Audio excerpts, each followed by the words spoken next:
नमस्कार, मी सुनीता हनिमनाळे. मी सरोजिनी मंच बहुउद्देशीय सामाजिक संस्था याची संस्थापक अध्यक्षा व निर्भया असोसिएशन याची मी जिल्हा अध्यक्ष आहे.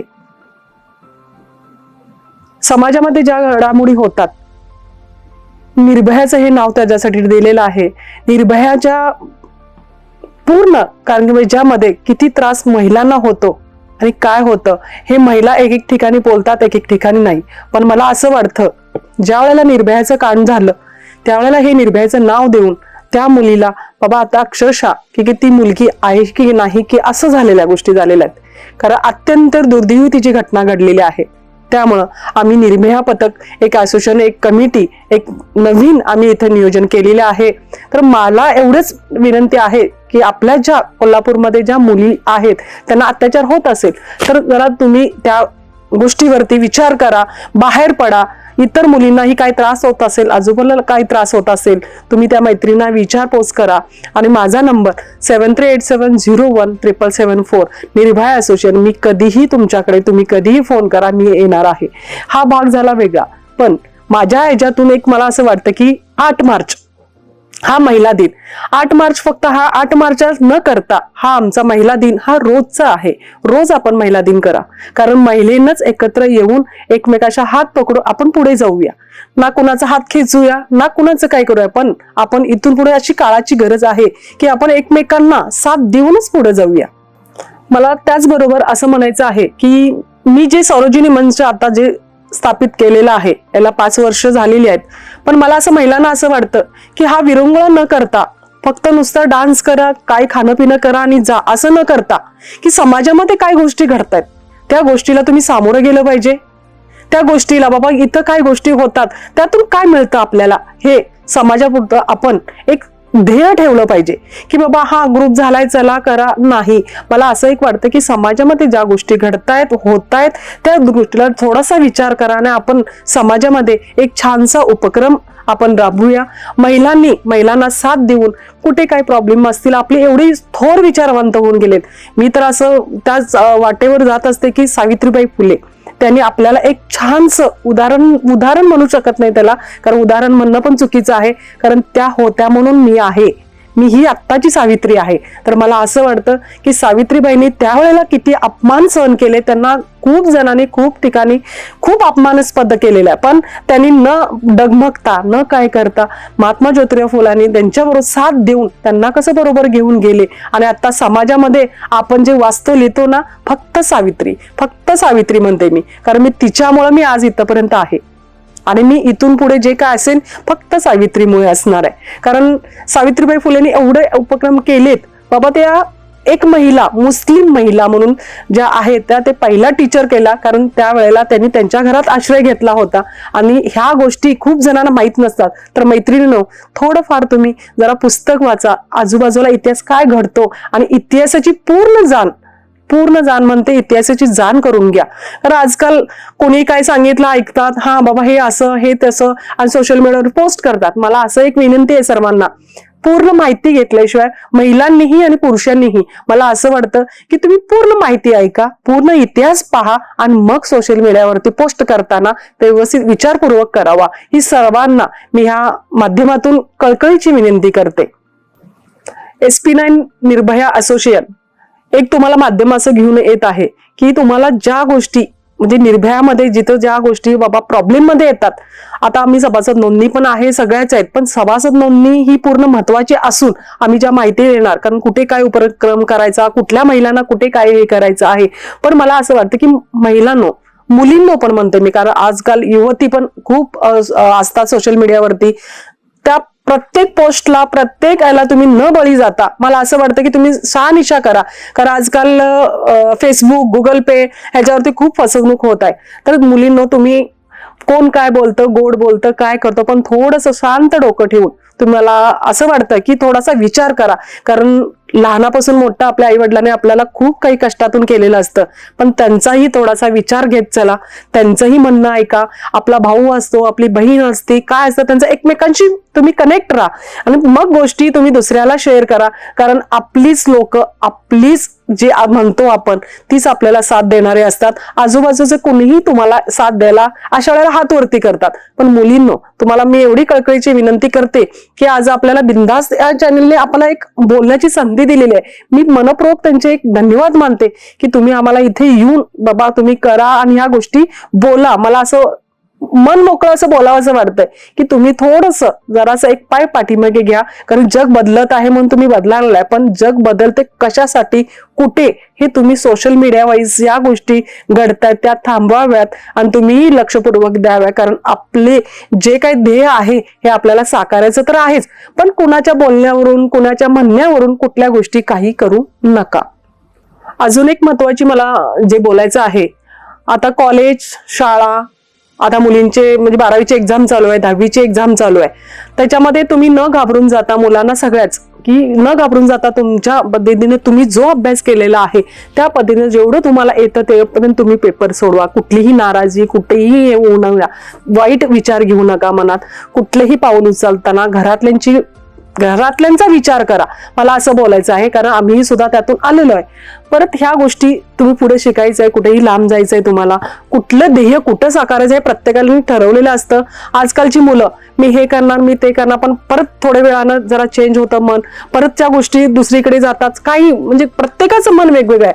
पण मी एक म्हणते की तुम्ही शांत बसा, डोळे बंद करा आणि आपल्या मनाला विचारा की बाबा मला काय व्हायचंय, काय नाही व्हायचंय, हे विचार करणारे. याने सांगितलं, त्याने सांगितलं नाही. मला ही कळकळीची विनंती आहे मुलींनाही आणि मुलांनाही सांगते की युवा पिढीची आजकालची खूप म्हणतात शाप की वरदान, मोबाईल असं विचारतात. मी करते वरदानही आहे आणि शापही आहे. कारण आमच्या वेळेला अशा गोष्टी काही नव्हत्या म्हणून आम्ही अनुभवाचे बोल बोलतो. पण वाईट कोणीही वाटून घेऊ नका, कारण आम्ही जे आहे अनुभवाचे बोल बोलतो. अजून जाता जाता मी एकच मला बोलायचं आहे, आपल्या इथे थोर विचारवंत होऊन गेले. शाहू महाराज आपले आहेत शाहू नगरीत, तर डॉक्टर बाबासाहेब आंबेडकर, महात्मा ज्योतिराव फुले, महात्मा गांधी यांच्याबरोबर जे विचार त्यांचे होते ते दूरदृष्टीचे होते. असेच विचार आपण करूया आणि जे आजूबाजूला जे कोल्हापूरचे थोरवंत आहेत त्यांनी एकत्र येऊन कोल्हापूरमध्ये किंवा आजूबाजूला काही मदत लागत असेल तर एकत्र येऊन विचार करा. कारण ही गोष्ट खूप महत्वाची आहे. प्रत्येक हे राजकारण बाजूला ठेवूया, पण आपली एक ती मानवतेचा जो एक धर्म आहे तो आपण एक गोष्ट चांगली करून आपण कुठे काय असतं कुणाला पुढे करायचं. आजकाल जिल्हा परिषद शाळा सुद्धा बंद होत चाललेत. कारण जे इंग्लिश मिडियम खाजगी शाळा ज्या आहेत, मला हा प्रकारच नाही आवडलेला आहे. कारण जिल्हा परिषद मध्ये जे प्रेमळ भाषा, जे प्रेम मिळतं, ते ज्या गोष्टी असतात, कारण शाळा शेवटी मराठी शाळा खूप वेगळी आहे. कारण आत्ता लोकांना ह्या गोष्टीचा उणीव पण म्हणते मी, उणीव पण तुम्हाला लागणार नाही. पण एक मी म्हणते की जिल्हा परिषदच्या शाळा खूप ह्या आपल्या एक घर असतं आपलं.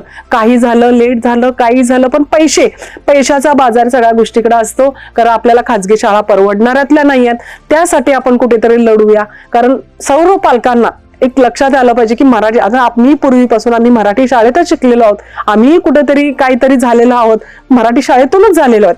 मला ह्या माध्यमातून एक रिक्वेस्ट करायची आहे की आपण मराठी शाळा ह्या जतन ठेवूया, जिल्हा परिषद शाळा जतन ठेवूया. आपण शासनाकडे काय असेल ते मागणी करूया की बाबा जिल्हा परिषद शाळा खाजगी न करता आपल्या ज्या शाळा आहेत त्या तशाच राहाव्यात आणि मुलांनी भरपूर प्रमाणे तिथे ऍडमिशन घ्याव्या. आणि आपली शाळा, आपलं गाव, आपला देश हा सोडून कुठल्या गोष्टीचे कोणी आलं, नवीन आलं, इकडे ऍडमिशन घ्या, तिकडे ऍडमिशन नाही. शिक्षण हे एकच आहे. प्रत्येकाची भाषा सगळ्या गोष्टींनो विचार करण्याच्या वेगळ्या आहेत. पण मला असं वाटतं की तुम्ही मराठी माध्यम मधून शिक्षण घ्यावं. खूप छान मराठी माध्यम मध्ये सुद्धा पाठ्यक्रम चांगले आलेले आहेत, त्याचा विचार करावा. कारण हा विचार फक्त जे पालक आहेत त्यांनी करावा की आपला मुलगा इथं जावा, इथं करावा. कारण पालक ही मराठी शाळेतूनच आलेले आहेत. त्यामुळे मला असं वाटतं की या माध्यमातून मला असं एक संदेश द्यावा असं वाटतो की खूप फीज आहेत जे परवडणार नाहीत आपल्या खिशाला. कारण बेरोजगारी वाढलेली आहे.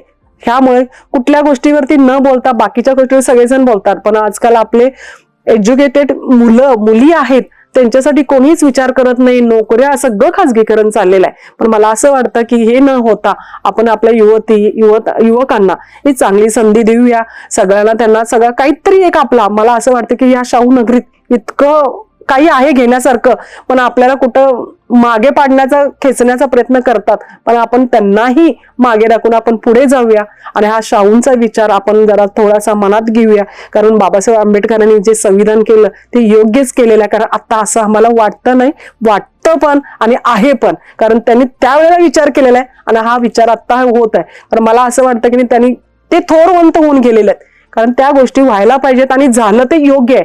नाहीतर आपला देश कुठे नेऊन ठेवला असता आणि आता ठेवलेलाच आहे. पण जे संविधानामुळे हे रोकटोक जे म्हणतो ना आपण, संविधानामुळे आपण इथं थांबलेलो आहोत. तर मला असं मी म्हणते की जे पुढारी लोक आहेत, जे त्यांना सगळ्यांना माहित आहेत, पण आता कुणी काही बोलू शकत नाहीये. पण आपल्या युवकांचं युवतींचं जे शिकलेत आपली मुलं, त्यांचा थोडा विचार करा. मोठी लोक मोठी झाली, छोटी तिथंच राहिलेत, पण जरा त्यांचाही विचार करा. कारण गरीब घराण्यातली मुलं जी आहेत, मला असं वाटतं की मेन मुद्दा म्हणते मी की गरीब घरांची मुलं राबून आई वडील राबतात करतात, पण त्यांची मुलं हायसला आहेत, पण त्यांचं नाव कुठेही येत नाही. एका दुसरा कोणीतरी नेता बोलवतो, त्यांचं स्वागत करतात आणि होतं. असं नसतं.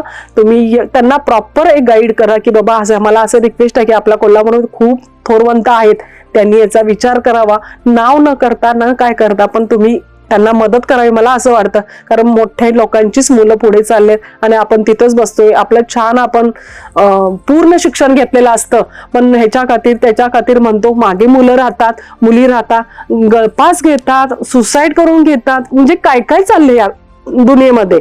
म्हणून मी म्हणते की जे थोरवंत आहेत त्यांनी थोडा विचार करावा आणि आजच्या युवा पिढीला जे काही होत आहे ते तिथं थांबवावं. त्यांचं थोडंसं मनावरती तुम्ही थोडंसं म्हणते त्यांना एक रिफ्रेश करून की बाबा ह्या गोष्टी न घडता आपण अजून कुठे काय करू शकतो ह्याचं ज्ञान द्यावं.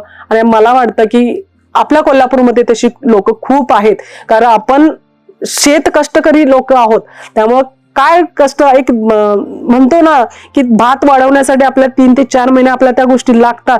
ते भातासाठी आपण शेतासाठी किती काय करतो ते शेतकऱ्यालाच माहित असतं. म्हणून म्हणते तो मुलगा जो शाळेतून गावाकडून येतो, शाळेत जातो, कॉलेज करतो, पुढं किती काय काय होतं. आणि आजकाल एक गोष्ट झालेली आहे की बाबा एक कागद काढायला पण किती ठिकाणी फिरवतात, तर खूप तिथंच असतं सगळ्या गोष्टी, पण पैशाचा बाजार झालेला आहे. त्यामुळं कसं आहे, मला एक विनंती आहे की बाबा शासनानेही लक्ष द्यावं. कारण एका कागदसाठी झट लोक इकडे तिकडे पळतात.